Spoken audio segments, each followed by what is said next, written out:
जब मैं 15 साल की थी तो मेरे किराएदार ने मेरा बलात्कार किया। वह मेरा फेवरेट भाई था और मैं उसे अपने सगे भाई की तरह मानती थी। मुझे उससे बात करना अच्छा लगता था। मेरी माँ ने मुझे कई बार इसके लिए सचेत किया, लेकिन मुझे लगता था कि वो ऐसे ही बोल रही है। मैं जानती हूँ कि मुझे उनकी बात सुननी चाहिए थी। अगर मैंने माँ की बात सुनी होती तो शायद मेरे साथ ये सब ना होता। बात अक्टूबर 2016 की है। दोपहर के समय घर की घंटी बजी। मैं घर पर अकेली थी क्योंकि मम्मी पापा और बहन किसी शादी में गए हुए थे। स्कूल में मेरा टेस्ट था, इसलिए मुझे रुकना पड़ा था।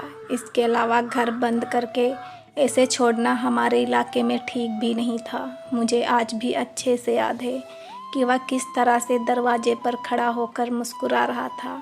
उसने मुझे एक कप चाय बनाने को बोला। जब मैं किचन में जाने लगी तो उसने तुरंत दरवाज़ा लॉक कर दिया।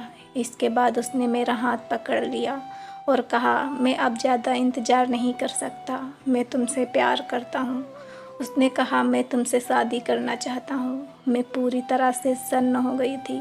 मैं तो उसे बड़ा भाई समझती थी, लेकिन मैं कुछ कहती उससे पहले ही उसने मुझे कसकर पकड़ लिया। मैं उससे छोड़ने की भीख मांग रही थी, लेकिन उसने एक ना मानी और मेरा रेप कर दिया। मैंने उसे कभी ऐसे नहीं देखा था। उस समय लगा कि उसके अंदर कोई और आ गया है। मैंने उसका विरोध किया तो उसने मुझे 2 थप्पड़ मारे और वीडियो बनाकर उसे वायरल करने की धमकी देने लगा। उस दिन मेरी ज़िंदगी पूरी तरह से बदल गई। मैं बहुत ही चंचल लड़की थी, लेकिन इस घटना के बाद मैं पूरी तरह से शांत हो गई।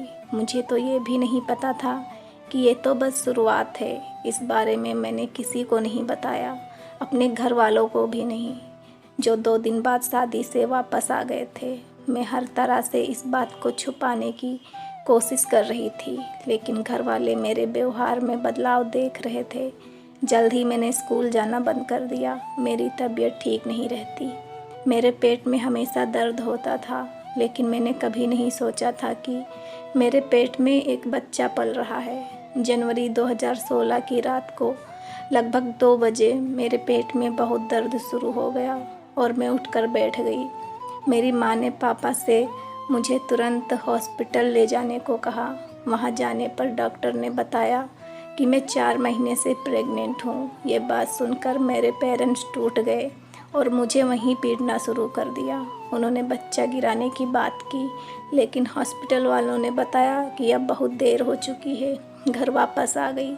अगले दिन सुबह मैंने सुसाइड करने का सोचा, फिर रुक गई और बच्चे के बारे में सोचने लगी।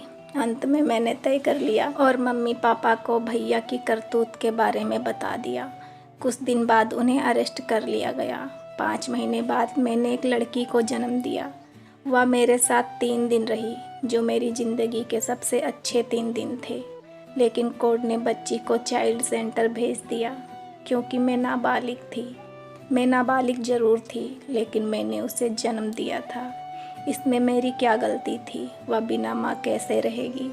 जिसने मेरी ज़िंदगी तबाह की, उसे बस 10 साल की जेल और 30,000 रुपये जुर्माना लगाया गया। अभी मुश्किलें कम नहीं हुई थी कि माँ बाप ने मुझे अपनी बहन से दूर रहने को कह दिया। उनका कहना था कि मैंने उन्हें शर्मिंदा किया है। ये कहानी उस लड़की की है जिसका रेप हुआ।